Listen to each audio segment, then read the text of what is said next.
चलिए आज का टॉपिक हम दीर्घवृत्त है ना, सवालों की सॉल्व करते हैं। चलो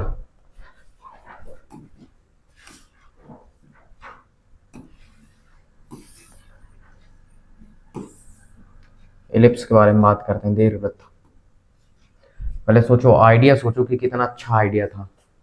ठीक, आइडिया के बारे में पहले सोचो कि जिस भी बंदे ने सोचा है, ठीक है, कितना कमाल का आइडिया है। ठीक है, मतलब सोचने वाली बात है। देखो दीर्घवृत्त पता है रियल में क्या था? दीर्घवृत्त ये कहता है, ठीक है, कि आप दो बिंदुओं का सिलेक्शन कर लीजिए पहले। ठीक, बात समझते जाना, ठीक है ना। कितने बिंदुओं का सिलेक्शन करना है? दो बिंदुओं को, और दोनों को कौन, मतलब कि आप ये स्थिर बिंदु मानिए। एक का नाम आप F1 रख लीजिए, एक का नाम आप F2 रख लीजिए। ठीक है, फिलहाल ठीक है, नाम यही रखना है, फिक्स है ना। नाम फिक्स है, मतलब नाम के साथ कोई छेड़खानी नहीं। ठीक है, नाम बिल्कुल फिक्स है। जो एक बार रख दिया गया ना, उसको फिर कोई नहीं चेंज कर सकता। जैसे दिमाग लगाओ, पेरेंट्स आपके आपका नाम फिक्स कर दिए, तो क्या अब कोई नाम चेंज कर सकता है? नहीं। जो नाम फिक्स किया गया वो नाम कोई चेंज नहीं कर सकता है, ठीक ना। वो नाम वही चलेगा, ठीक ना, जीवन पर्यंत चलेगा। तो इसलिए ठीक ना, दीर्घवृत्त के लिए भी कुछ कंडीशन यही है, ठीक ना, कि एक बार नाम फिक्स कर दिया गया तो नाम फिक्स रहेगा। ठीक है, अब देखिए ये दो बिंदु ले लिए ना, ठीक ना, ये निश्चित बिंदु होंगे हमारे, ठीक ना। अब एक बिंदु आप और कोई सा भी सेलेक्ट कर लीजिए। एक बिंदु मान लीजिए हम ये सेलेक्ट किए, ठीक है, और सेलेक्ट करने के बाद आपको करना क्या है, इस बिंदु से दूरी नापिए और इस बिंदु से दूरी माप लीजिए। माप लिए और इन दोनों को जोड़िए। ठीक, इस बिंदु से दूरी लीजिए और इस बिंदु से दूरी लीजिए, ठीक है। इस बिंदु को हम थोड़ी देर के लिए मान लेते हैं क्या, P1। ठीक है, यहां से यहां तक दूरी ले लीजिए और यहां से यहां तक की दूरी लीजिए, माप लीजिए। ठीक ना, मतलब आप कहाँ लेंगे, F1 से P1 की दूरी और F2 से P1 की दूरी, दोनों दूरी लीजिए और बड़े आराम से माप लीजिए। मापने में ये देखिए कि कितना आया। ठीक है, मान लेते हैं थोड़ी देर के लिए जितना भी आया, ठीक, मान लेते हैं थोड़ी देर के लिए कि 10 आया। ठीक है, 10 सेंटीमीटर कुछ भी आया। ठीक है, अब आपको क्या करना है, एक बिंदु और लेना है। अब ऐसे बिंदु, अब योग करने में दोनों, मतलब कि आपने क्या किया, यहाँ से यहाँ की दूरी और यहाँ से यहाँ की दूरी को जोड़ा तो आपने कितना है, आपके पास कितना है, मान लिए थोड़ी देर के लिए 10 आया। अब आपको ऐसी बिंदु को का सिलेक्शन करना है, इसी प्रकार ऐसे बिंदु का सिलेक्शन करना है। मान लीजिए एक ऐसे बिंदु का आप सिलेक्शन करिए कि जब आप यहाँ से ये दूरी और यहाँ से ये दूरी जब आप मापते जाएं, ठीक ना, तो हर एक बार 10 ही आना चाहिए, ठीक है, कांस्टेंट होना चाहिए। ठीक, कांस्टेंट मतलब नियत होना चाहिए कि दूरी में चेंजेस नहीं आना चाहिए। आप बिंदु कहीं भी सिलेक्ट करो, ठीक है, लेकिन इस बिंदु से और इस बिंदु से जब आप दूरी निकालो तो दोनों का योग कितना आना चाहिए, 10, चेंज नहीं होना चाहिए। ऐसा करते करते करते करते करते करते आपको इस प्रकार के इतने सारे ऐसे, खूब सारे ऐसे बिंदु मिलते जाएंगे। ठीक, और बनते बनते बनते बनते, ठीक ना, कुछ इस प्रकार का आपके पास क्या हो जाएगा, एक, ठीक ना, डायग्राम प्राप्त होगा। ठीक है, इस तरह का एक क्या हो जाएगा, डायग्राम आपको मिलता जाएगा। ठीक, आसान भाषा में कहूं तो इस प्रकार आपको एक डायग्राम मिलेगा ये। ठीक, इसी डायग्राम को, मतलब इसी पथ को हम क्या कहते हैं, दीर्घवृत्त यानी एलिप्स के नाम से जानते हैं। आई बात समझ में? तो इसका मतलब क्या है कि इन दोनों बिंदुओं से, तो इसका मतलब ये बना ना कि यहाँ पे हम क्या कर रहे हैं, इस बिंदु को हम एक नाम दिए F1 और इस बिंदु को हम क्या नाम दिए F2।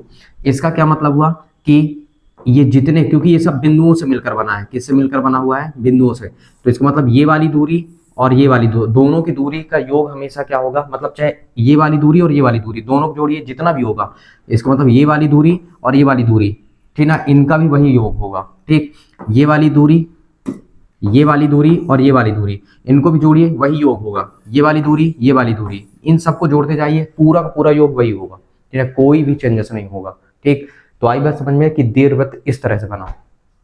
ठीक, यानी हमने दो बिंदुओं का सिलेक्शन किया, ठीक ना, क्या किया हमने, दो बिंदुओं का सिलेक्शन, और एक बिंदु कहीं भी आप सेलेक्ट करिए और दोनों को क्या करिए, दोनों जगह की दूरियां उठाइए और जोड़िए, और जितना आए, ठीक है, जैसे जितना भी आया तो आपको ऐसे बिंदुओं का सिलेक्शन करना है, करते जाइए कि जब आप जोड़ दें, दोनों को निकाल के जोड़ें, जैसे ये और ये, इनका योग जितना भी है, ये और ये उतना ही योग होना चाहिए। मतलब योग में पॉइंट भर का भी फर्क नहीं होना चाहिए।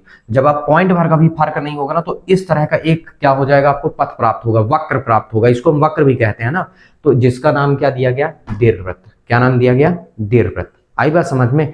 तो ये कंडीशंस है। जैसे वृत्त के केस में आपने क्या किया था, वृत्त के केस में आपने क्या किया, एक निश्चित बिंदु लिया आपने, और आप एक निश्चित बिंदु लिए और एक निश्चित दूरी लिए, और निश्चित दूरी लेने के पश्चात आप निश्चित दूरी लेते गए और निश्चित दूरी पर जितने भी बिंदु थे उनको आपने कलेक्ट किया, और करते करते क्या, ऐसे आप कलेक्ट करते गए, और करने से क्या हुआ, एक जो बिंदु का पथ प्राप्त होता है उसे आप वृत्त का नाम दे देते हैं कि ये आज से हमारा सर्कल है, एक नाम दे दिया गया, भैया आज से ये वृत्त है।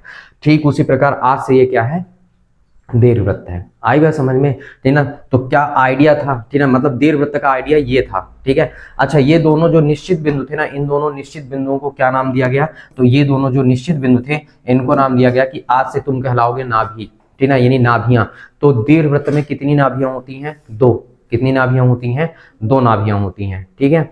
अब दीर्घवृत्त में थोड़ी सी और आगे चलते हैं अपन और कुछ चीजों को देखते हैं। ठीक, अब मैं इनको थोड़ी सी हटाता हूँ। ठीक, आइडिया समझ में आया ना कि दीर्घवृत्त क्या कहता है, कि दीर्घवृत्त का आइडिया क्या था। ठीक है, दो बिंदु लेना है। ठीक है, ये ध्यान रखिएगा ना, यहीं से सारी चीजें जनरेट होती है ना। दो बिंदु हमको लेना है और एक बिंदु अपने से सेलेक्ट करना है, ठीक ना, अपने से सेलेक्ट कर लीजिए और दोनों की दूरी का योग निकालिए कितना आता है। और मान लीजिए जितना, कोई सी भी दूरी लीजिए, मान लीजिए थोड़ी देर के लिए 50 सेंटीमीटर आता है। ठीक है, तो आपको ऐसी दूरियां, मतलब ऐसे बिंदु का सिलेक्शन करना है कि जब आप यहां से और यहां से निकालें तो जोड़ने में 50 ही आए, दोनों दूरी हर एक बार 50 आए, हर एक बार 50 आए।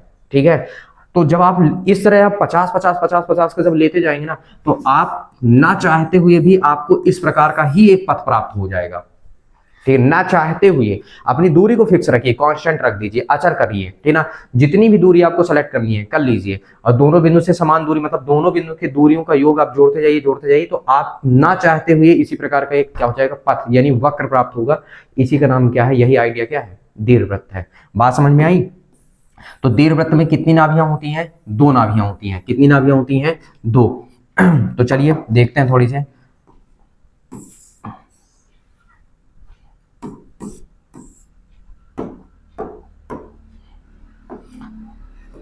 एक आपके पास ये नाभि हुई F1 और ये नाभि क्या हुई, F2। ठीक, F1 इधर लिख दीजिए, F2 इधर लिख दीजिए, कोई फर्क नहीं पड़ता। ठीक है।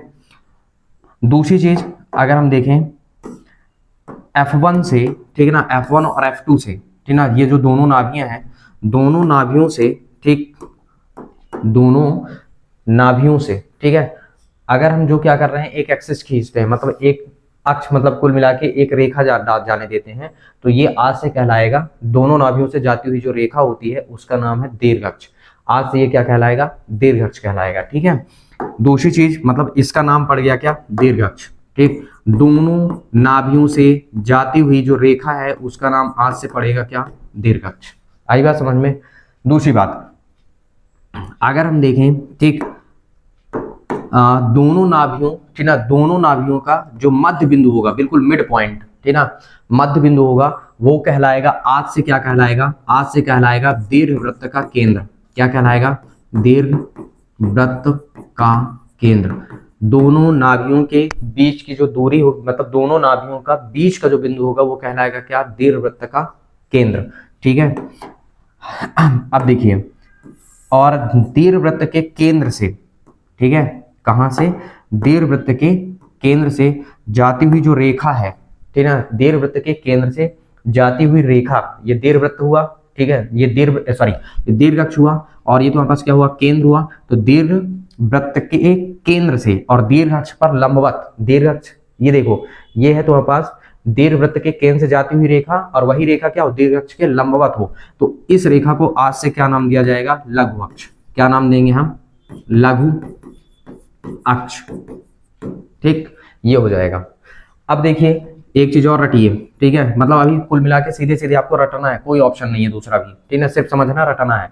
मतलब आज से कहलाएगा लघु अक्ष और ये क्या कहलाएगा, दीर्घअक्ष। ठीक है, इस वाले पॉइंट को नाम देंगे हम, ये वाला जो पॉइंट है इसको हम नाम देंगे दीर्घ अक्ष का शीर्ष, और ये वाला पॉइंट कहलाएगा लघु अक्ष का शीर्ष। ठीक है, अब देखिए ये एक हिसाब से एक्स अक्ष है, ये एक हिसाब से क्या है एक्स अक्ष। अगर हम इसको नाम दें एक्स अक्ष है, ये क्या हुआ एक्स डैश हुआ, ये क्या हुआ वाई हुआ, और ये क्या हुआ वाई डैश हुआ।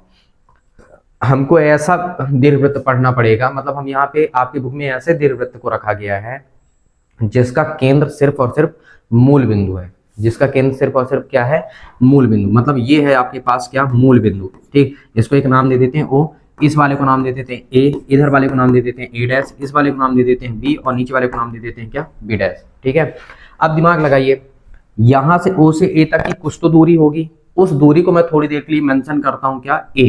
क्या मेंशन किया मैंने ए, तो इसका मतलब इस वाले कैपिटल ए का निर्देशांक क्या हो जाएगा ए और 0। सेम उतनी ही दूरी पर इधर ये भी है, तो इसका मतलब इसका नाम क्या हो जाएगा, आ से निर्देशांक क्या हो जाएगा -a और 0।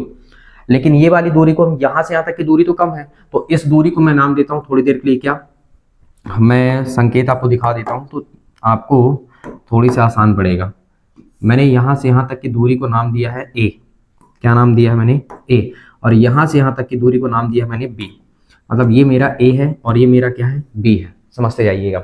तो इसका मतलब ये, अब इसके निर्देशांक क्या होंगे, तो इसका मतलब इसके निर्देशांक जो है, ठीक देखो ये 0 और क्या हो जाएगा b, और इधर तुम्हारे पास निर्देशांक क्या हो जाएंगे 0 और -b, क्योंकि माइनस की तरफ है। ठीक है, दूसरी बात नाभि के, अब देखो यहां से यहां तक की कोई भी दूरी अगर हम बात करते हैं किसके बारे में, देखो नाभि के बारे में, अगर हम नाभियों के बारे में बात करते हैं तो इसका मतलब क्या हुआ, इसका मतलब ये हुआ कि यहां से लेके यहां की भी तो दूरी होगी, तो यहां से लेके यहां की जो दूरी है इसको हम थोड़ी देर के लिए नाम देते हैं क्या सी। नाम आप चेंज नहीं करेंगे ना, सी ही नाम देंगे। ठीक है, तो इसका मतलब इसके निर्देशांक क्या हो जाएंगे, इसके निर्देशांक हो जाएंगे सी और 0। तो नाभि के निर्देशांक, क्योंकि यहां से ये दूरी और यहां से ये दूरी बिल्कुल समान होती है, क्योंकि आपने ही तो बताया कि F1 और F2 का जो मध्य बिंदु होता है वही क्या है केंद्र कहलाता है दीर्घवृत्त का। तो इसका मतलब ये C और 0 होगा, तो इसका मतलब ये वाला पॉइंट क्या हो जाएगा -c और क्या हो जाएगा 0। ठीक है, और ये पूरा दीर्घवृत्त बन के क्या हुआ रेडी हुआ। ठीक है, अब यहाँ पे अब देखना, अब यहीं से समस्त जानकारियां निकलेंगी, ठीक है, जो बहुत ही सूत्र का काम करेंगी तुम्हारे लिए। ठीक है, देखो पहली जानकारी आपके पास क्या निकल के आ रही है बेटा, देखो ये दीर्घ अक्ष है ना। ठीक है, तो यहां से लेके यहां तक की दूरी क्या है a, और यहां से यहां तक की दूरी भी a है। तो दीर्घ अक्ष जो है ना, ये यहां से लेके यहां तक, तो दीर्घ अक्ष की जो लंबाई है उसको हम क्या नाम देते हैं, दीर्घ अक्ष की लंबाई। देखो यहां से यहां तक a और यहां से यहां तक a, तो यानी दीर्घ अक्ष की जो लंबाई है, दीर्घ अक्ष की लंबाई, दीर्घ अक्ष की जो लंबाई है a से लेके a डैश तक की, यहां से यहां तक a, यहां से यहां तक a, तो टोटल दूरी कितनी हो गई 2a। ठीक, अब लघु अक्ष को देखो। ठीक है, तो यहां से लेके यहां जहां तक दीर्घवृत्त चल रहा है ना, सिर्फ उतने का लेना रहता है ना, यहां से लेके यहां तक b, तो इधर भी b होगा, क्योंकि दूरी सदैव धनात्मक ही होती है। वो तो संकेत के लिए हम माइनस प्लस लगाते हैं, ठीक है ना, नीचे की ओर लगाए तो संकेत मात्र है और कुछ नहीं है। तो इसका मतलब क्या हुआ कि लघु अक्ष में आइए, आप कहाँ आएंगे, आप लघु अक्ष की लंबाई। तो लघु अक्ष की जो लंबाई है आपकी वो कितनी हो गई, ऊपर भी नीचे भी मिलके दोनों कितने हो गए 2b। ठीक है, अब देखो यहां से यहां तक क्या है c, और यहां से यहां तक भी क्या है c, क्योंकि केंद्र से नाभि की दूरी को c से रिप्रेजेंट करते हैं।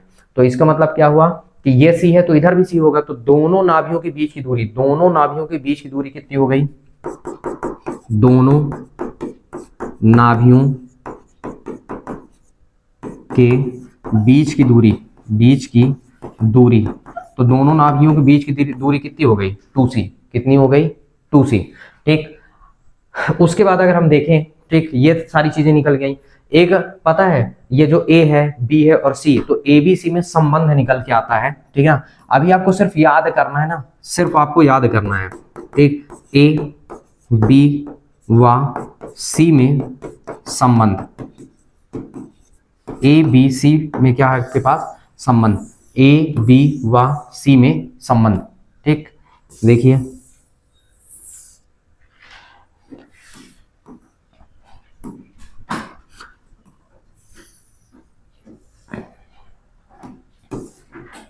देखो ए बी सी पे जो संबंध है ना वो ये है, ए स्क्वायर बराबर होता है क्या बी स्क्वायर प्लस सी स्क्वायर, क्या होता है निकल के आएगा तुम्हारे पास क्या, ए स्क्वायर बराबर क्या हो जाएगा बी स्क्वायर प्लस सी स्क्वायर। याद कर लीजिए, इस केस में क्या हो जाएगा, इस केस में अगर हम सी स्क्वायर का मान देखें तो दिमाग लगाइए, अगर हम देख रहे हैं तो क्या बनेगा तुम्हारे पास, अगर हम सी स्क्वायर का मान निकालेंगे तो बी स्क्वायर को उधर भेजना पड़ेगा, तो क्या हो जाएगा ए स्क्वायर माइनस क्या हो जाएगा बी स्क्वायर। अगर आप प्रॉपर सिर्फ सी का मान चाहते हैं तो सिर्फ क्या हो जाएगा, वर्ग घटाइए इधर से, तो क्या हो जाएगा, रूल लग जाएगा क्या, ए स्क्वायर माइनस क्या हो जाएगा बी स्क्वायर। कभी कभी पूछ रहे थे ना दीर्घवृत्त में एबीसी का संबंध बताइए, तो आपको क्या बताना पड़ेगा, ए स्क्वायर और क्या होता है बी स्क्वायर प्लस ए, मतलब इन तीनों में से किसी को लिख दीजिए, सब सही है, ठीक ना, कोई दिक्कत नहीं है। क्लियर हुआ। अच्छा, इसके बाद अगर आप देखो दीर्घ अक्ष के निर्देशांक अगर हम देखें तो दोनों तरफ का केस चल रहा है, ठीक, दीर्घ अक्ष के निर्देशांक दीर्घ अक्ष के निर्देशांक देखो इधर भी ये एक तुम्हारे पास क्या है a0, इधर क्या है माइनस a0, तो इसको हम ऐसे लिखते हैं प्लस माइनस a और 0, ये लिख दिए, ठीक। अच्छा, उसके बाद आप देखिए नाभियों के निर्देशांक, तो देखो प्लस C0 और माइनस C0, तो इसका मतलब क्या हुआ, नाभियों के निर्देशांक ये क्या कहलाएंगे, प्लस माइनस C और 0, ठीक है। अच्छा, लघु अक्ष की बात करें तो लघु अक्ष के शीर्ष के निर्देशांक क्या हो जाएंगे, लघु अक्ष के निर्देशांक, सॉरी शीर्ष तो मैंने लिखा ही नहीं, दीर्घ अक्ष के शीर्ष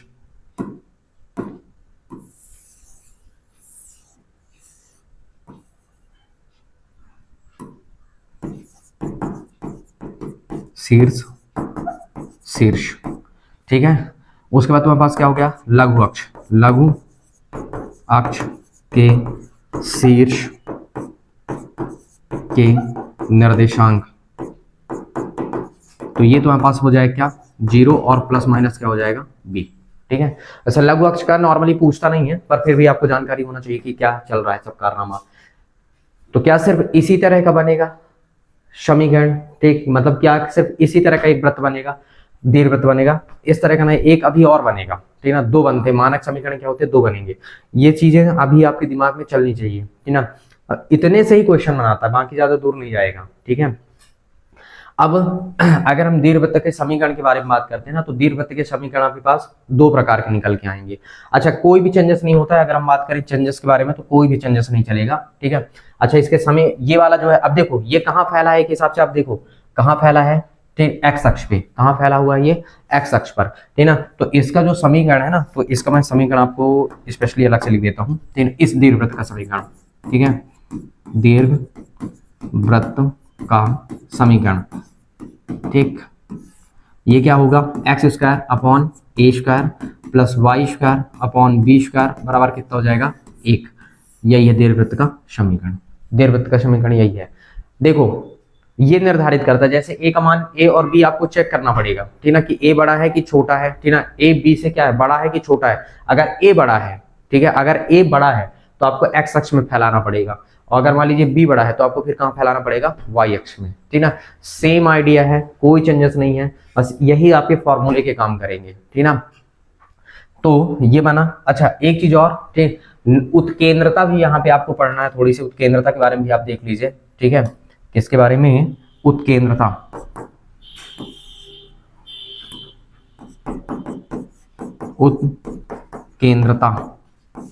ठीक, उत्केंद्रता को हम ई से लिखते हैं, और ये क्या होता है सी बटा क्या होता है ए, ठीक है। देखिए इधर सी मतलब नाभि केंद्र से नाभि की दूरी और केंद्र से दीर्घ अक्ष की दूरी का जो अनुपात है उसे हम क्या कहते हैं, उत्केंद्रता कहते हैं, ठीक है।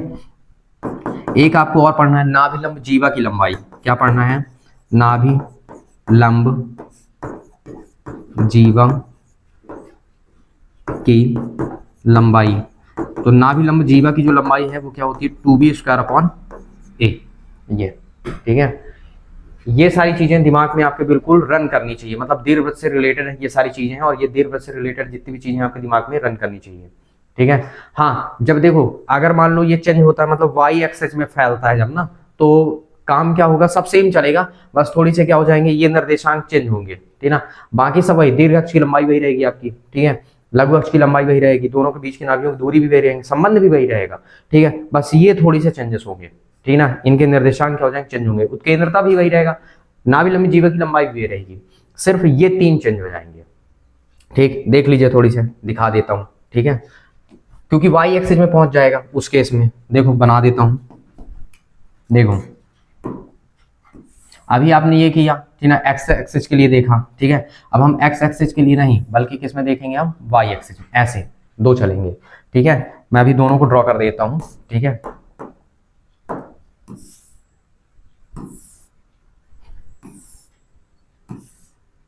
ठीक, ये है और ये एक ये है आपका, ठीक। कोई फर्क नहीं है दोनों में, ठीक है, बस थोड़ी सी चेंजेस से बस हो गया।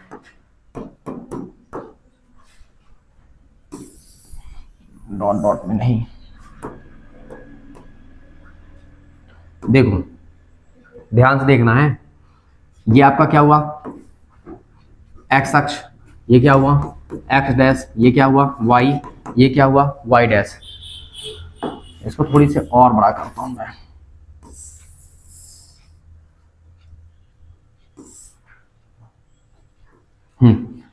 ये नाभि के निर्देशांक को आप क्या मानेंगे, एक F1 मान लीजिए, एक को F2 मान लीजिए, जहां पे जो मानना है मान लीजिए, कोई फर्क नहीं पड़ता इससे, ठीक है ना। F1 F2 नाम दे दीजिए, ठीक। अभी आप बताइए इसके निर्देशांक क्या है, इसको हम नाम देते हैं O, इसके निर्देशांक क्या होंगे 0 और 0। इसका निर्देशांक आप क्या माने थे, C और 0। इसका निर्देशांक क्या था, -C और 0। और ये आप नाम दिए थे A, इधर वाले को नाम आपने दिया A डैश, ये वाला नाम B और ये वाला क्या हुआ B डैश। इसके निर्देशांक आपने क्या लिया था 0 और B, और ये क्या था तुम्हारे पास 0 और -B। इसका निर्देशांक आपने क्या लिया था A और 0, और इसका निर्देशांक आपने क्या लिया था -A और 0, ठीक है। बस ये था। और इसका समीकरण क्या है पता है, इसका समीकरण नॉर्मल सा वही x² अपॉन क्या हुआ a², और ये कितना हुआ y² अपॉन क्या हुआ b² बराबर कितना हुआ 1। ये तब बनाना है जब a बड़ा हो और b छोटा हो, ठीक है ना। मतलब आपको देख के पता चल जाएगा ना, ठीक, कि कौन सा क्या करना है आपको। अब इसमें सेम काम इसमें भी है, ठीक है, बस ये कि थोड़ी चेंजेस रहेगा, बस हो गया, और कोई चेंजेस नहीं है। देखिए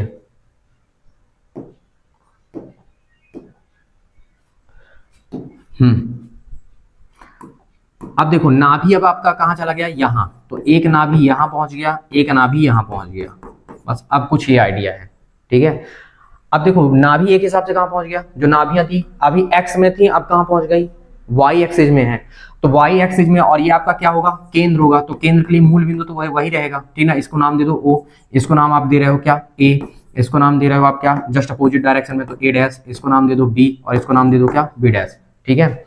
अब इस केस में क्या है, देखिए आप दूरी जब लेंगे, ठीक है, तो दूरी यहां से यहां तक की दूरी आप a ले लीजिए, तो जब आप a लेंगे तो दिमाग लगाइए क्या हो जाएगा, ये 0 और क्या हो जाएगा a, और ये वाला कितना हो जाएगा तुम्हारे पास, अगर हम देख रहे हैं तो देखो ये क्या हो जाएगा तुम्हारे पास 0 और कितना हो जाएगा ये तुम्हारे पास -a, और इधर वाले के लिए तुम्हारे पास क्या हो जाएगा, ये हो जाएगा 0 और b, और ये तुम्हारे पास क्या हो जाएगा यहाँ से, सॉरी ये तुम्हारे पास x अक्ष पे है ना, तो b और 0,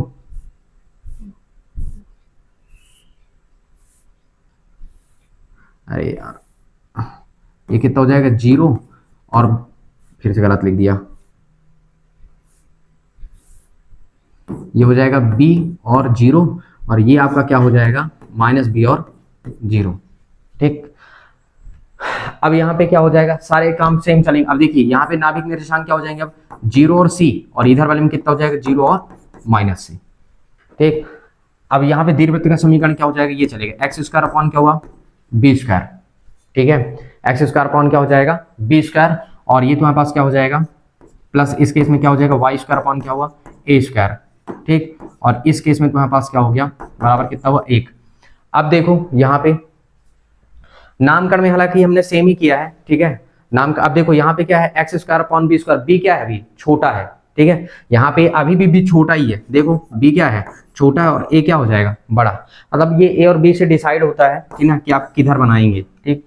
तो जब b छोटा रहेगा तो इसका मतलब क्या होगा, आपको x अक्ष में कम यानी कम लंबाई, देखिए कम चौड़ाई पे है, और ये क्या हो जाएगा y में खुल जाएगा। वैसे भी पता चलता है, देखो y के नीचे है ना, तो इसका मतलब y की ओर क्या हो जाएगा बड़ा बनाना है, और x की ओर क्या बनाना है छोटा बनाना है, कंडीशन अप्लाई होंगी। बाकी सब सेम फॉर्मूले काम करेंगे, कोई दिक्कत नहीं, कहीं पे भी कोई समस्या नहीं होगी, ठीक है ना, सेम सब कुछ काम करता रहेगा। मेन तुम्हारे पास ये है कि ये पूरा का पूरा लिखा होना चाहिए, ठीक है ना, और दिमाग में ये सब चलना चाहिए, और इतने से आपका काम पूरा फाइनल हो जाएगा। चलिए चलते हैं, बुक में जाके देख लेना, डिफिनेशन उफिनेशन साफ साफ लिखा है, जितना मैं बताया हूँ ना समझाया हूँ ना साफ साफ लिखा हुआ है, देख लीजिए। देखो ठीक है ना, एक दीर्घवृत्त तल के उन बिंदुओं का समुच्चय है, मतलब दीर्घवृत्त क्या है, एक तल में स्थित क्या है, ये तल में स्थित क्या है, कुल मिला के बिंदुओं का समुच्चय है। किस प्रकार के बिंदुओं का समुच्चय है, जिसका तल में दो स्थिर बिंदुओं की दूरी का योग अचर होता है। मतलब ये दो बिंदु हम लेंगे और दूरी बिंदु से दूरियां निकालेंगे, तो इसको और इसको जोड़ के निकालो, जितना भी आएगा इससे और इसको जोड़ के निकालो उतना ही आना चाहिए। सबको जोड़ जोड़ के बनाओ तो इस तरह का एक क्या हो जाएगा, पथ प्राप्त हो जाएगा, जिसको हम क्या कहते हैं, कुल मिला के दीर्घवृत्त के नाम से जानते हैं। ठीक है, अब सेम चीज अगर नाभि से होकर के क्या होती है, कोई रेखा जाएगी तो उसे हम क्या कहेंगे, कुल मिला के। अब देखो सारी चीजें लिखी हुई पेपर में, आता भी ऑब्जेक्टिव के दौर में पूछता है। देखो नाभियों को मिलाने वाली रेखाखंड के मध्य बिंदु को हम क्या कहते हैं, दीर्घवृत्त का केंद्र कहते हैं। अगर हम नाभियों को देखो, ये तुम्हारे पास क्या थी नाभि, नाभियों को जब हम मिलाएं तो इसका जो क्या आएगा, मध्य बिंदु आएगा, उसे हम क्या कहते हैं, केंद्र के नाम से जानते हैं। और केंद्र आपका कुछ भी नहीं रहेगा, केंद्र आपका सिर्फ मूल बिंदु रहेगा, इसका अतिरिक्त कुछ नहीं रहेगा। ठीक है, आगे देखिए, दीर्घवृत्त की नाभियों से जाने वाली जो रेखाखंड होती है, दीर्घवृत्त की नाभि से, देखो नाभि से जा रही है रेखाखंड, इस रेखाखंड को हम क्या कहते हैं, दीर्घअक्ष के नाम से जानते हैं। ठीक ना, और उसके बाद तुम्हारे पास क्या बोला है, दीर्घवृत्त का जो दीर्घअक्ष मतलब दीर्घअक्ष कहलाता है, और केंद्र से जाने वाली, ठीक, और दीर्घअक्ष के लंबवत रेखाखंड क्या कहलाती है, लघु अक्ष। देखो केंद्र से जाने वाली और दीर्घ अक्ष के लंबवत ये वाली जो रेखाखंड है उसे हम क्या कहते हैं, लघु अक्ष के नाम से जानते हैं। और बाकी संकेत तो मैंने आपको बता ही दिया, ठीक है, उससे कोई वही नहीं है। ठीक, संबंध में आप जाओगे तो संबंध आपको मिल जाएगा, ये है, ठीक ना, ए स्क्वायर बराबर क्या है, बी स्क्वायर प्लस सी स्क्वायर। कैसे आता वो बात की बात है ना, वो फिर हम बता देंगे कि कैसे आया, यही संबंध क्यों आया और यही समीकरण क्यों आया। ठीक ना, पहले आपको थोड़ी सा आइडिया लगना चाहिए, आप याद करिए पहले, ठीक ना, कि आप याद कर ले जाइए, फिर सारी चीजें बन जाएंगी। उत्केंद्रता में देखिए सी बराबर क्या होता है, मतलब ई से रिप्रेजेंट करते हैं सी और क्या ए, सी क्या है, नाभि की दूरी, केंद्र से नाभि की दूरी और केंद्र से दीर्घअक्ष की जो दूरी होती है उसके अनुपात को हम क्या कहते हैं, उत्केंद्रता कहते हैं। ठीक ना, दीर्घवृत्त का जो मानक समीकरण ये देखिए, एक एक्स एक्सिस में खुलेगा और एक कहाँ खुलेगा, ये एक एक्स अक्ष पे लंबा है और एक कहाँ है, वाई अक्ष पर है। ठीक है, बता यहां से पता चल जाता है, ठीक ना, कि एक्स बटा ए स्क्वायर, तो मतलब क्या होगा, जब ए का मान बड़ा होगा, वैसे भी समझ में आएगा कि किसके नीचे बड़ा है, ठीक ना, किसके नीचे ए या बी बड़ा है, उसके हिसाब से आपको बना देना। अगर ए बड़ा हुआ तो एक्स में बनाना है आपको, ठीक ना, अगर बी बड़ा हुआ तो आपको कहाँ बनाना है, वाई की ओर, मतलब ज्यादा चौड़ाई से बना देना है। ठीक है, और बाकी और कुछ नहीं था।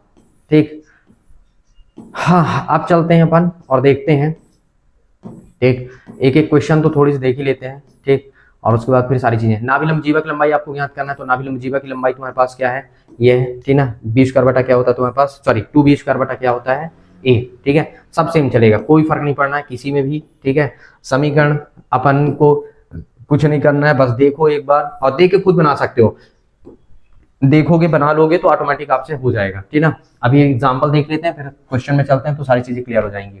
देखिए मतलब मेन आइडिया एक बार लग गया ना कि आइडिया किस तरह से करना है, तो बाकी सिर्फ निकालने के लिए आता है। ये क्वेश्चन पता है 4 नंबर का आएगा, ठीक, 4 नंबर में पूछा ही जाएगा, अभी छमाही में भी आएगा और एनुअल में तो मान लो आते ही है, उससे कोई दिक्कत ही नहीं है।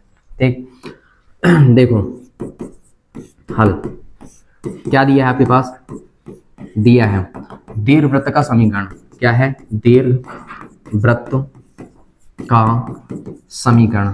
तो प्रभु दीर्घवृत्त का समीकरण क्या है, एक्स स्क्वायर बटा कितना हुआ 25, फिर कितना तुम्हारे पास प्लस वाई स्क्वायर बटा 9 बराबर कितना हुआ 1। इसको मानिए समीकरण नंबर 1 मानना तो मानिए, नहीं तो फिर आप एक नीचे वाले स्टेप को मान लीजिए। अब देखिए एक्स स्क्वायर बटा कितना हो गया 5 स्क्वायर, वाई स्क्वायर बटा कितना हो गया 3 का स्क्वायर बराबर कितना हुआ 1, और ये बन गया क्या, इक्वेशन नंबर फर्स्ट बना।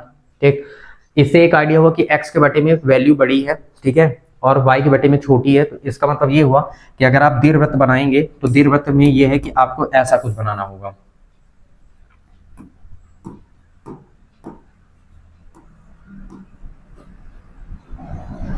ठीक, एक आइडिया बन जाता, मिल जाएगा आपको कि किस तरह से आपको बनाना है। ये लीजिए, और मैं तो कहूंगा कि आप हर एक बार बना दीजिएगा, ठीक ना, आप हर एक बार जरूर बनाइएगा। ठीक है, इससे आपके लिए प्लस बनेगा थोड़ी से। अब देखो इससे एक आइडिया क्या हुआ, अब देखो आप यहाँ पे लिखना, क्या लिखोगे, समीकरण 1 की तुलना, ठीक, क्या हो जाएगा, एक्स स्क्वायर बटा किससे, ए स्क्वायर धन वाई स्क्वायर बटा किससे, बी स्क्वायर बराबर किससे 1 से करने पर। ठीक, देखो पता है जब ये बड़ा मान दिखने लग जाए ना तो मतलब एक्स स्क्वायर बटा ए स्क्वायर से करना है। ठीक है, तो जब करोगे तो तुम्हारे पास क्या हुआ, a बराबर कितना दिख गया 5 और b बराबर कितना दिख गया तुम्हारे पास 3। ठीक है, इसका मतलब निर्देशांक आपको तुरंत मिल गया, ये तो आपका मूल बिंदु ही होगा, इससे कोई दिक्कत नहीं है, इसको आप ओ नाम दे दो। दूसरी चीज ये तुम्हारे पास क्या हुआ, a का मान देखो, a का मान कितना है 5, तो इसका मतलब क्या हुआ, इसके निर्देशांक क्या हो गया 5 0, तो इधर वाले निर्देशांक क्या हो गया -5 और 0। अब ये वाला मान तुम्हारे पास कितना है 3 है, तो इसका मतलब कितना हो गया ये 0 और 3, और ये निर्देशांक कितना हो गया 0 और ऋण का 3। अभी भी हमारे पास F1 और F2 दो नाभियां अभी भी हमारे पास नहीं मिली है, ठीक है। तो इसका मतलब हमारे पास हम रिलेशन तो पढ़ ही रखे हैं, ठीक ना, रिलेशन पढ़े है ना, कि अभी हम जानते हैं तो बता दीजिए, आप सूत्र का यूज कर लीजिए चूंकि, ठीक है। क्या होता है सी स्क्वायर बराबर, अब डायरेक्ट लिख लीजिए, सी बराबर क्या होता है ए स्क्वायर माइनस बी स्क्वायर। तो इसलिए तो हमारे पास कितना हुआ सी बराबर कितना हुआ, यहाँ पे लिख दीजिए, अब ऐसे लिख लीजिए, ठीक।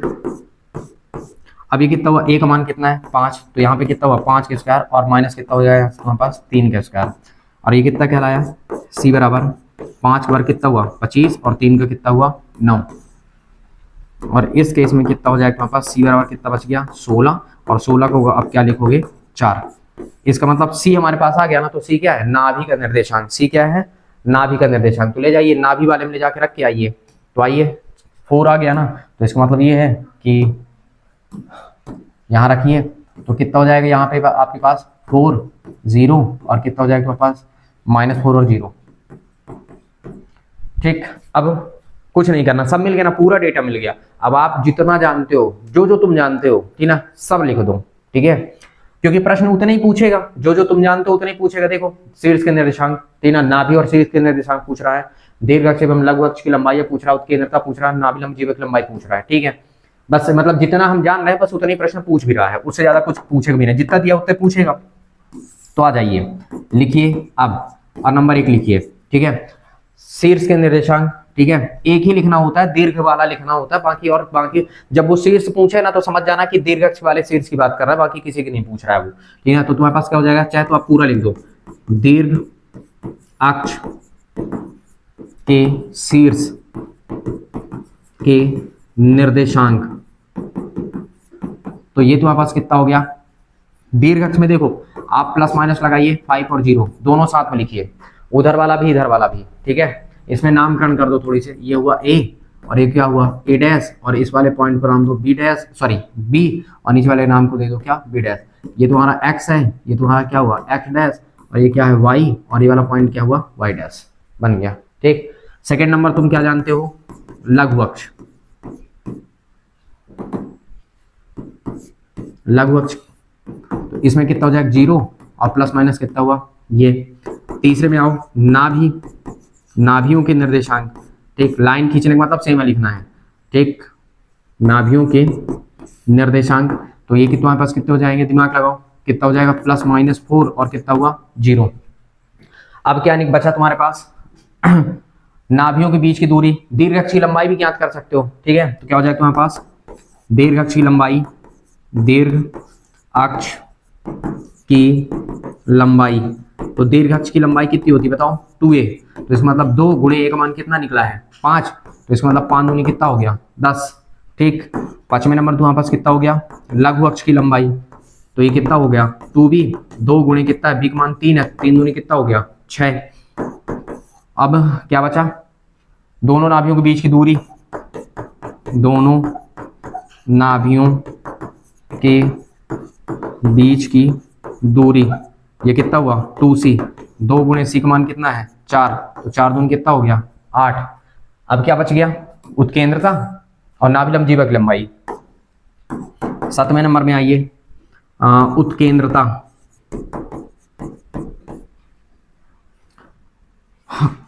उत्केंद्रतम तुम्हारे पास ई बराबर क्या हुआ सी बाई क्या है ए, तो इसका मतलब सी का मान कितना निकला है 4 है और ए का मान कितना था 5, ये लीजिए ये है उत्केंद्रता। और लास्ट आपके पास निकल रहा है नाभि लंब जीवा की लंबाई।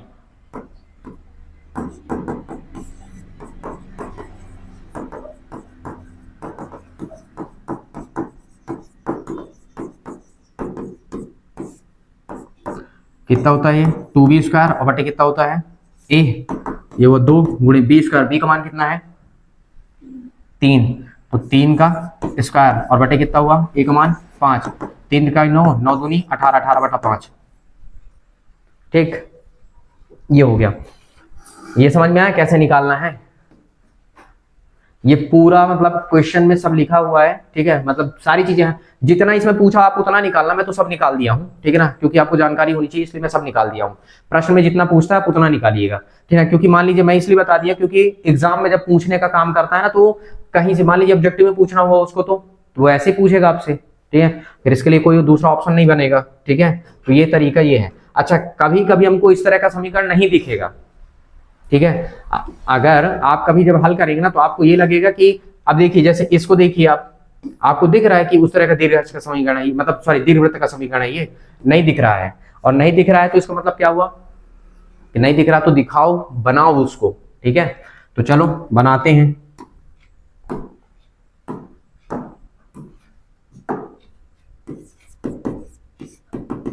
है ये दीर्घवृत्त ही, ठीक है ना,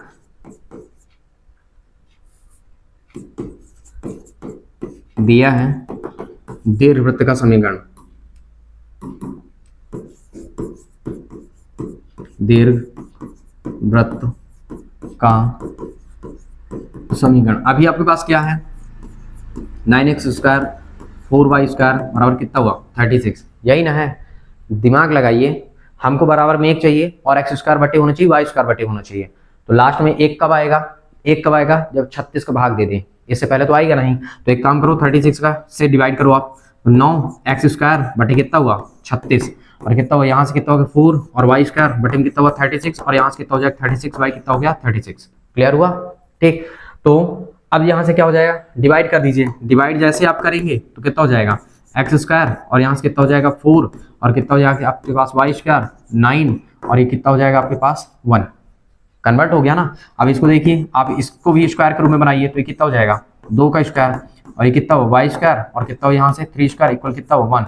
ये बन गया क्या इक्वेशन नंबर फर्स्ट, ठीक। अब यहाँ पे देखिए x के नीचे a का मान देखें तो मतलब x² बटा a², y² बटा b², इसकी तुलना अगर हम करें, ठीक, देखो आप लिख लो, बल्कि कैसे लिखोगे, समीकरण 1 की तुलना किससे, x² बटा, अब ये हो जाएगा b² कहलाने लगेगा क्योंकि मान छोटा है, ये वाला पोर्शन बड़ा है ना। तो आप क्या कहोगे x² बटा b² और y² बटा क्या हो जाएगा a² बराबर 1 से करने पर करिए इससे तुलना, और जब आप इससे तुलना करोगे तो आपको दिख रहा है ना कि a का मान अब 3 है और b का मान आपके पास कितना है 2।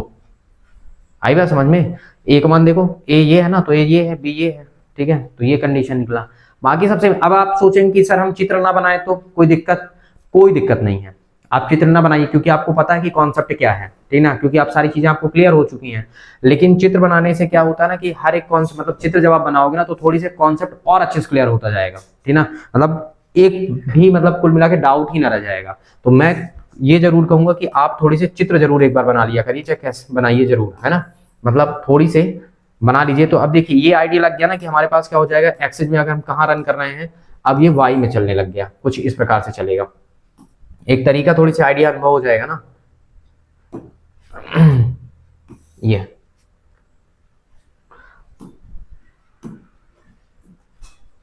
अब देखो,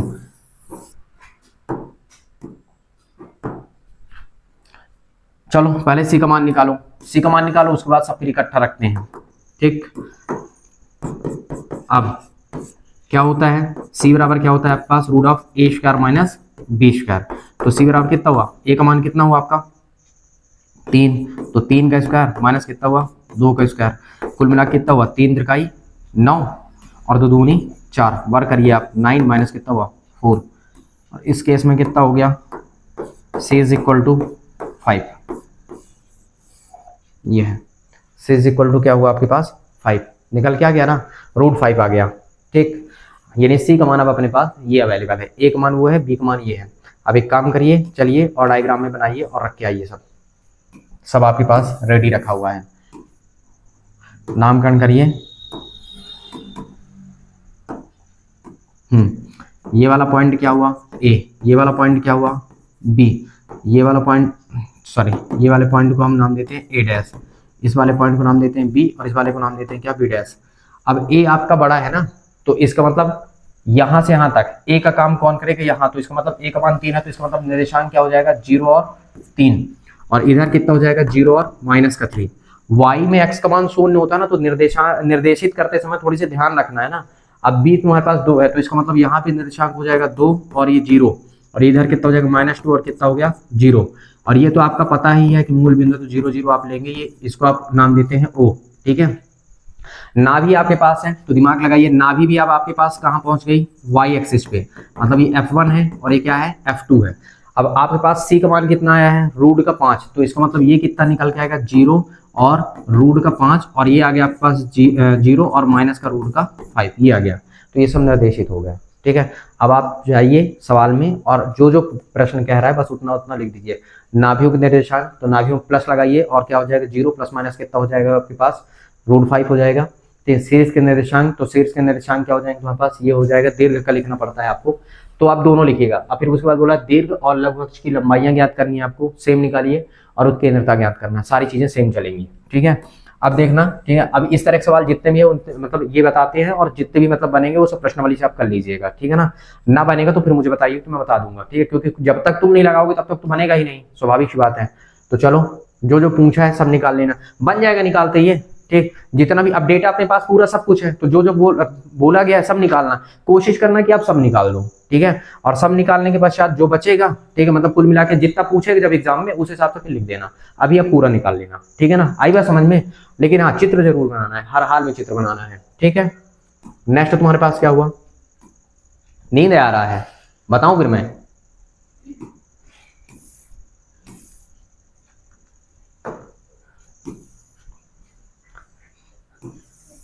प्रवचन सुना रहा हूं क्या है?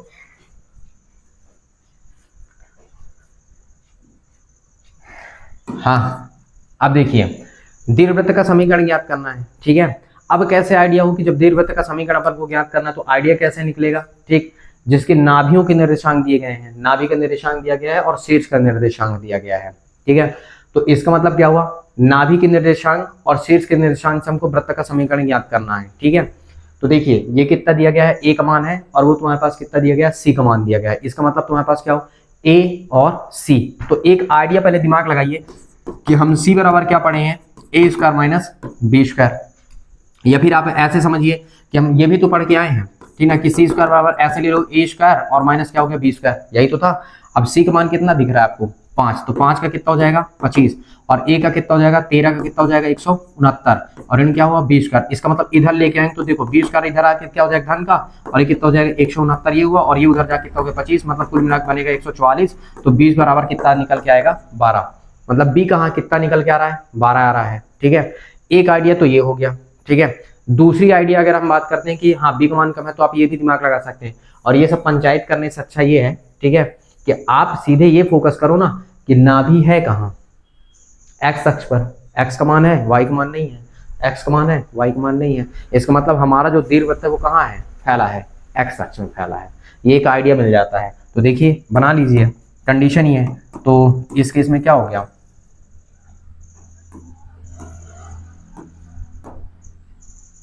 अब बताओ समीकरण बताओ क्या होता है। अगर एक्स अक्ष में फैला तो समीकरण क्या होता है दीर्घवृत्त का, इस केस में हम दीर्घवृत्त का समीकरण क्या मानेंगे, जब एक्स अक्ष में फैल जाता है, फैला रहता है, तो दीर्घवृत्त का समीकरण क्या होगा बताओ।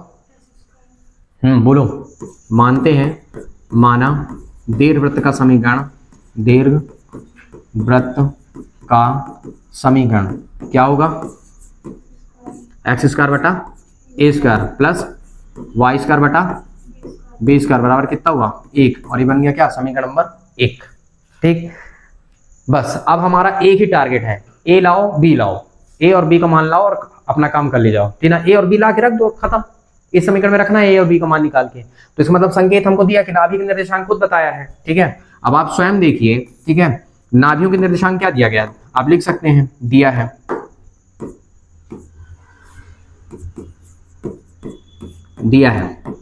क्या दिया है, नाभियों के निर्देशांक। और अपने आप से पूछो थोड़ी से कि नाभियों का निर्देशांक क्या होता है, क्या होता है तुम्हारे पास, प्लस माइनस c और 0, यही ना होता है। और इसका मान कितना दिया गया है, इसको थोड़ी साइड में करो, इसको बाद में बना के सब सजा देना, इसमें है लिख देना सब। कितना दिया गया है दिमाग लगाइए, +-5 और कितना हुआ 0। इससे क्या पता चला, इससे ये जानकारी हुई कि सी का मान हमारा 5 है। आई बात समझ में, इससे ये जानकारी हो गई कि सी का मान कितना है 5। शीर्ष के निर्देशांक दिया हुआ है, किसका निर्देशांक है शीर्ष, और शीर्षों के निर्देशांक, शीर्षों के निर्देशांक। तो शीर्षों के निर्देशांक को हम क्या लिखते हैं, दिमाग लगाइए, ये क्या हो जाएगा +-a और 0। यहाँ पे जब भी शीर्ष का निर्देशांक देगा ना तो कभी भी लघु का नहीं देता है ना, दीर्घ का ही देता है ना, लघु से मतलब नहीं है यहाँ पे ना, ध्यान रखिएगा। तो इसका मतलब ये कितना दिया गया आपके पास, ये दिया गया आपके पास +-, कितना है 13 और 0, ठीक है। इससे ये जानकारी हो गई कि भैया एक मान हमारे पास कितना आया है 13, ठीक। अब अपने सूत्र को बुलाइए, ठीक ना, जो संबंध था एबीसी में, ठीक, उसको आप सूत्र कह दीजिए चाहे तो, ठीक। वो आपका सूत्र का काम क्या कर रहा है, क्या था, सी स्क्वायर बराबर क्या है ए स्क्वायर माइनस क्या है बी स्क्वायर। तो फिर आप ऐसे सीधे बताइए ना कि ए स्क्वायर बराबर क्या था बी स्क्वायर प्लस क्या था सी स्क्वायर, सीधे लिख दीजिए, ठीक है। अब ए का मान आपके पास कितना है भाई साहब, ये कितना है 13, और ये हुआ 13 का स्क्वायर, ये कितना हुआ बी स्क्वायर, और ये कितना हुआ 5 का स्क्वायर, ठीक। 13 का बार कितना हुआ 169, और ये कितना हुआ बी स्क्वायर धन कितना हुआ 25, ठीक। चलिए और आगे, तो कितना हो जाएगा, इसको आप इधर लेके आइए, तो बी स्क्वायर बराबर कितना हो गया, ये इधर आके कितना हुआ 169 और ऋण का कितना हो गया 25, यानी कुल मिला के क्या हुआ बी स्क्वायर बराबर कितना हो गया 144, ठीक। एक काम करिए यहाँ पे भी निकालिए, ए स्क्वायर बराबर कितना हो जाएगा 169। हमको तो कुछ करना ही नहीं था, ठीक है, डायरेक्ट ए स्क्वायर निकाल दिए, डायरेक्ट बी स्क्वायर निकल गया ना। तो इसका मतलब ए का मान 13 है, बी का मान कितना होगा 12 होगा, ठीक है। हमको तो यही चाहिए था, ए स्क्वायर बी स्क्वायर ले जाइए, रख के आइए, ठीक है, लिख दीजिए यहाँ पे, ठीक है। क्या लिखेंगे आप, ए स्क्वायर व बी स्क्वायर के मान को समीकरण कहाँ, समीकरण 1 में रखने पर, लाइन की दिया मतलब रखने पर, रखिए ले जाके एक्स स्क्वायर बटा ए स्क्वायर का मान कितना हुआ 169, और वाई स्क्वायर और बटा क्या बी स्क्वायर मान 144 बराबर कितना हुआ 1। ये लीजिए दीर्घवृत्त का समीकरण मिल गया इस तरह से। तो इसका मतलब दीर्घवृत्त बनाना है, हाँ बनाना है, ठीक है, 2-4 बार आप ट्राई करेंगे बनाएंगे तो बनने लग जाएगा, ठीक है। तो इसका मतलब क्या है, सारे आपके पास मान ए का मान भी है, बी का मान भी है, सी का मान भी है, ले जाके वहां पे आप रख के निकाल सकते हैं ना, चित्र बना सकते हैं ना, नॉर्मल सी बात है, चित्र बनाना बन जाएगा ना, ठीक। तो आप चित्र बना लीजिएगा, तो चाहे आप यहाँ से मैं ये वो भी निकाल देता हूँ, ठीक ना, कि बी का मान अपने पास कितना आ जाएगा 12, ए बी सी सबका मान है, इसका मतलब आप लेके जाइए और रख के आइए। डायग्राम बनाना अनिवार्य है ना, थोड़ी सी ध्यान रखना। इसको नाम देंगे आप ए, इसको नाम देंगे आप ए डैश, ये नाम हो गया बी, ये नाम हो गया बी डैश, ये आपका क्या हो गया मूल बिंदु जिसका नाम आप देते हैं 0। अब देखो सी का मान भी है तुम्हारे पास ना, तो एक का नाम ये F1 हुआ, ये F2 हुआ, बताओ F1 सी का मान कितना है 5 0 ना, तो इसका मतलब ये हुआ 5 0, ये कितना होगा -5 और 0, ए का मान कितना है 13 है ना, तो इसका मतलब कितना हुआ 13 और 0, ये कितना हुआ माइनस का 13 और 0, और इधर मान आपके पास आएगा 0 और 12, और ये वाला आपके पास आएगा 0 और -12, ये बन गया सब। एक्स एक्स डैश सब लिख दीजिएगा, ठीक है ना, लिखना अनिवार्य है ना, बार बार बता रहा हूँ ना, 2-4 बार जब आप लिखते जाओगे ना तो बनने लगेगा, आइडिया मिलेगा कि हाँ इस तरह से करना होता है, ठीक है। अब चलिए नेक्स्ट स्टेप पे, अब सवाल को चेक करते कि और कितने सारे ऐसे सवाल हैं जिनमें ये सब चल रहा है कारनामा। तो इसका मतलब देखो, हमको अगर दीर्घवृत्त का समीकरण देके सब निकलवा रहा है, अब हमसे दीर्घवृत्त ही बनवा रहा है, क्योंकि अब नाभि का निर्देशांक तो ये सब दिया ही गया था उसको, ठीक है। अब देखो फिर से आ गया, दीर्घवृत्त का समीकरण याद करना, दीर्घ अक्ष की लंबाई 20 है, दीर्घ अक्ष की लंबाई कितनी दी गई है 20, दीर्घ अक्ष की लंबाई दी है और नाभि के निर्देशांक दिया है। तो अब देखो नाभि कहाँ है, समझ में आ रहा है कि नाभि वाई अक्ष पे है, तो जब वाई अक्ष पर नाभि है तो इसका मतलब क्या है कि ये कहाँ होगा, फैलाव कहाँ होगा वाई पे, ठीक। तो ये पता है प्रश्न पढ़ने से समझ में आने लगता है ना, प्रश्न को देखते ही क्लियर हो जाएगा सब। चित्र आप हर एक में बनाना है, ठीक है। अभी मैं चित्र नहीं बनाऊंगा, डायरेक्टली बता रहा हूं आपको, ठीक है। तो देखो समझ में आ गया, आइडिया लग गया ना दीर्घवृत्त का समीकरण क्या होगा। तो अब हम क्या करेंगे, मानने का काम करेंगे।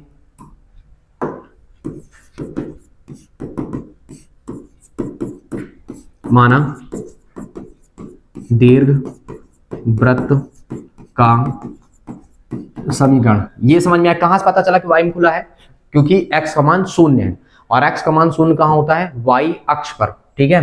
तो लेके आइए समीकरण को अपने, इसका मतलब एक्स स्क्वायर बटा क्या होगा, बी स्क्वायर, और वाई स्क्वायर बटा क्या होगा, ए स्क्वायर, और बराबर कितना होगा, एक। एक टारगेट है, ए और बी का मान मिल जाए तो हमारा काम हो जाएगा, ठीक है। पकड़ो दिया क्या क्या है, दिया है दीर्घ अक्ष की लंबाई, दीर्घ अक्ष की लंबाई। अब आपको तो जानकारी है कि दीर्घ अक्ष की लंबाई को हम क्या कहते हैं, 2a कहते हैं, और ये कितना है 20। तो ओवरऑल जानकारी नहीं समझ में आ रही कि हाँ यार कि ए का मान तो 10 होगा, ठीक है। ए का मान कितना होगा 10, और उसी तरह ए स्क्वायर का मान कितना हो जाएगा, सीधे सीधे 100। अगर वर्ग कर दें तो ए स्क्वायर का मान कितना आ गया 100, ठीक। ए का मान मिल गया। अब हमको चाहिए बी का मान, नाभि का निर्देशांक दिया है, ठीक है।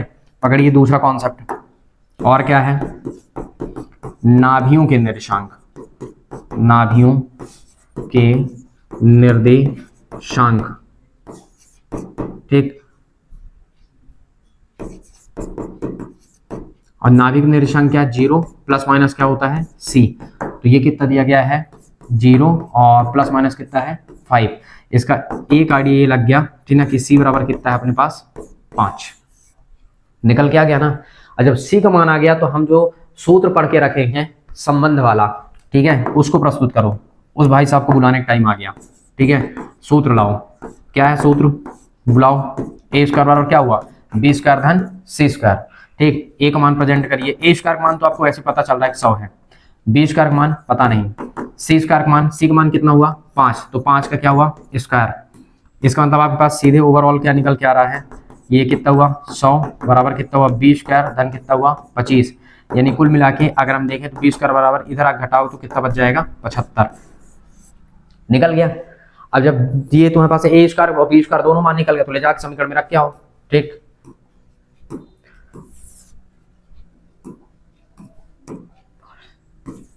ए स्क्वायर व बी स्क्वायर के मान को कहाँ रखोगे, समीकरण 1 में रखने पर, लाइन की दी मतलब रखने पर लिखा है। एक्स स्क्वायर बटे कितना हो जाएगा 75, और कितना हो जाएगा वाई स्क्वायर बटे कितना हो जाएगा 100, और बराबर कितना हुआ 1। ये लीजिए, ये हो गया। इस तरह के सवाल आएंगे, नॉर्मल मतलब कुल मिला के पता है नॉर्मल सा ही कॉन्सेप्ट है। अगर एक बार दिमाग में बैठ गया ना तो बाहर नहीं जाएगा फिर, ठीक ना। 2-4 बार अच्छे से प्रैक्टिस कर लीजिए, बस हो गया, ठीक ना। कहीं पे कोई भी कॉन्सेप्ट कुछ भी ला के रख दे उससे निकल आता है, कुछ भी ला के रखेगा निकल आएगा, ठीक है। अगर आप अच्छे से बिल्कुल समझ लिए हैं तो 100% है कि आपको प्रॉब्लम नहीं जाएगी, और नहीं समझो तो फिर प्रॉब्लम तो जाएगी, फिर कंफर्म है, कोई ऑप्शन भी नहीं है फिर। ठीक, समझना पड़ेगा, 2-4 बार लगाइए बनने लग जाएगा। 13 नंबर में आइए, ठीक। अब 13 नंबर में क्या बोल रहा है ये देखिए पहले।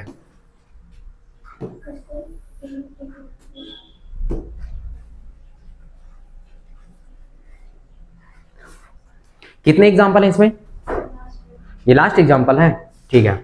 उसके बाद मतलब एग्जाम्पल जितने होंगे उसी के रिलेटेड पूरे सवाल होंगे, इसका अतिरिक्त तो होगा नहीं।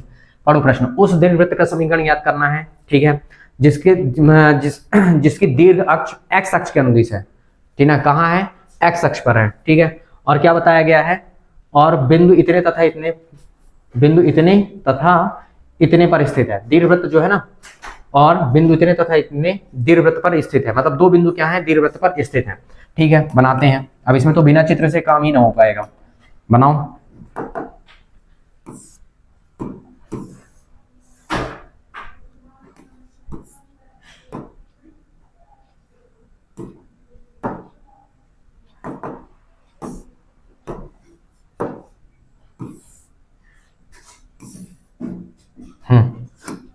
ये लो, ये है एक्स अक्ष के अनुदिश।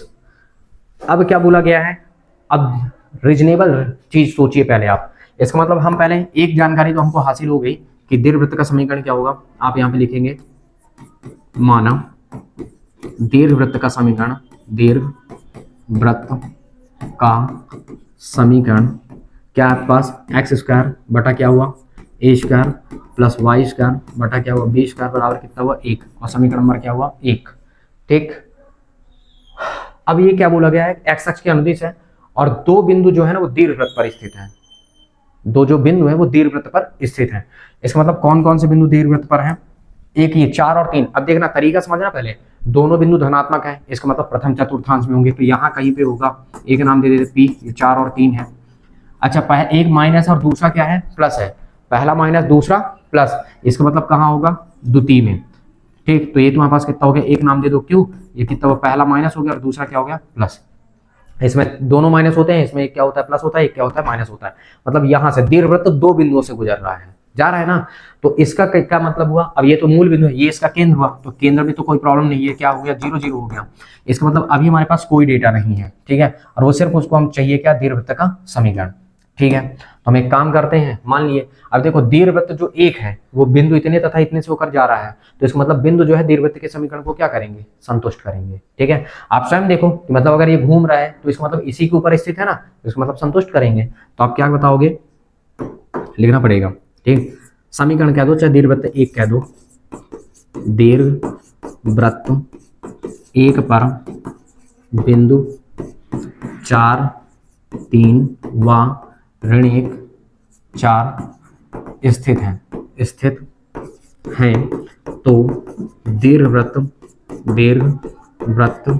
एक को संतुष्ट करेंगे। क्या करेंगे, संतुष्ट करेंगे, कराओ संतुष्ट। ठीक है, जब यानी बिंदु तुम्हारे पास क्या हो गया, बिंदु कौन है, 4 और 3। ठीक है, ये x और y का माना है ना, उठपटांग में रखना कि तुम a और b में रख दिया, ठीक है, x और y है, बिंदु मतलब x और y, तो ले जाकर रख के आओ। तो जब तुम रखोगे यहाँ पे तो क्या बनेगा, 4 का स्क्वायर 16, और ये तुम्हारे पास क्या कहलाया, a स्क्वायर, और कितना हो गया 9, और क्या हो गया b स्क्वायर, बराबर कितना बन गया, 1 बना।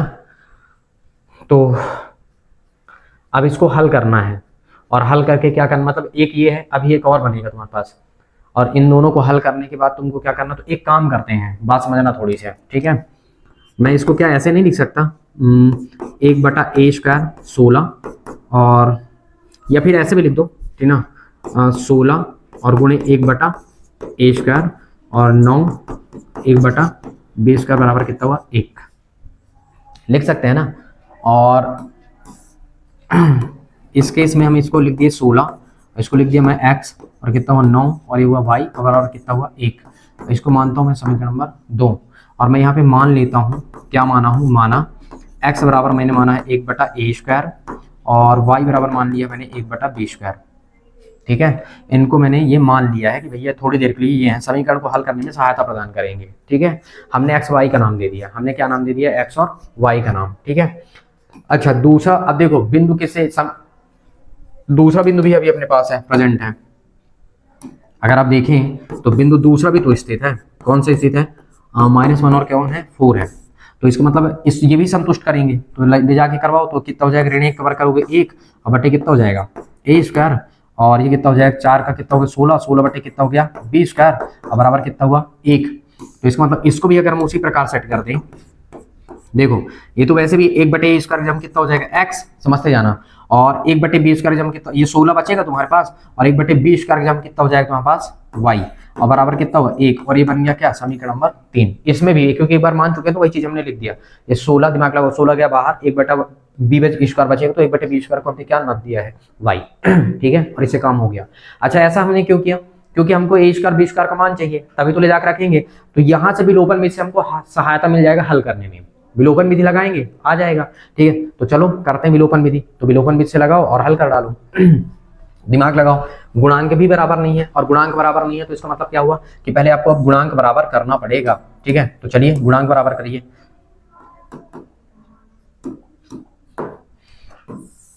ठीक है, तो देखो समीकरण 1 में आप क्या करेंगे, समीकरण में 2 में आप 16 का गुणा, सॉरी समीकरण 3 में आप 16 का गुणा कर दीजिए, और 2 से 3 को घटा दीजिए। ठीक है, हम लिख देते हैं यहाँ पे समीकरण किसमें, 3 में 16 का गुणा करके समीकरण 2 से 3 को घटाने पर, क्या करने पर, घटाने पर, ताकि एक तो कट जाए। तो दिमाग लगाओ, ये पहले ऊपर वाला तो लिख लो, 16x धन कितना हुआ 9y बराबर कितना हुआ 1, और 16 का गुणा करेंगे कितना हो जाएगा ये 16x, और कितना हो जाएगा, 16 का कर रहे हैं ना, तो 16 16 में कितना हो जाएगा 256, और y और बराबर तो वहां पास कितना हो जाएगा 16 कम 16, यानी ये क्या हो गया माइनस माइनस, और ये क्या होगा माइनस, और ये क्या हो गया कैंसिल। अब 256 में से 9 चला जाएगा तो कितना बचेगा तुम्हारे पास 247 है ना, 47 ठीक है लिखा है माइनस का ना वो भी में, और ये तुम्हारे पास कितना बचेगा ऋण का 15 है ना। तो इसका मतलब क्या हो, माइनस माइनस कैंसिल हो, तो y का मान अपने पास कितना आ गया 15 बटे कितना हुआ 247। कटेगा क्या, ये कट नहीं सकता है ना, पॉसिबल नहीं है। ठीक है, y का मान तो ये निकल गया, अब y का मान उठाओ और x का मान निकालो। तो सवाल थोड़ी सी बड़ा तो खींच रहा है, चलो उठाओ y का मान लेके जाओ और y के मान को रख दो यहीं पे समीकरण नंबर किसमें 3 में। y के मान को कहीं भी रख दो, मान को कहाँ रखोगे समीकरण नंबर किसमें 3 में रखने पर, और जब आप समीकरण 3 में ले जाके रखोगे तो कितना है ये x, यानी कितना हुआ x धन ये कितना हुआ 16 गुणे y की जम कितना आ जाएगा तुम्हारे पास 15 बटे कितना हुआ 247 बराबर कितना हुआ 1, x धन कितना हो जाएगा गुणा करो पहले 16 पंचे 80 जीरो हासिल 8 16 कम 16 16 और 8 कितना हो जाएगा 24 240 बटे कितना हुआ 247 बराबर कितना हुआ 1, x का अगर मान निकाले तो 1 माइनस कितना हो जाएगा ये 240 बटे कितना हो गया 247। अब इस केस में तुम्हारे पास कितना हुआ x बराबर ये हुआ कितना 247, एलसीएम लोगे तो कुछ मिला के 7 बटे ये बचेगा 7 बटा 247। ठीक, अब ये तुम्हारे पास x और y का मान तो निकल गया, ठीक है। अब अभी आपके पास लेकिन x y का मान निकला ना, इस केस में भी तुम्हारे पास क्या है a स्क्वायर और b स्क्वायर का मान निकालना बाकी है, तो इसका मतलब अभी आप क्या करेंगे मैं यहाँ पे लिखता हूँ, ठीक है। अब कॉन्सेप्ट डालिए, अब देखो x बराबर क्या है 1/, क्या है a स्क्वायर है, ठीक। तो इसका मतलब क्या हो गया, दिमाग लगाओ, अगर मैं इसको यहाँ पे ले आया तो a स्क्वायर बराबर कितना हो जाएगा 1 बटा क्या हुआ x, यही ना होगा। इसका मतलब क्या हुआ a स्क्वायर बराबर 1 बटा x का मान कितना निकला है 7 बटा 247 निकला है, और ये रिवर्स जब जाएगा तो इसका मतलब क्या हुआ कि a स्क्वायर बराबर कितना हो जाएगा 247 और बटा कितना हो गया 7, ये निकल के आया, ठीक।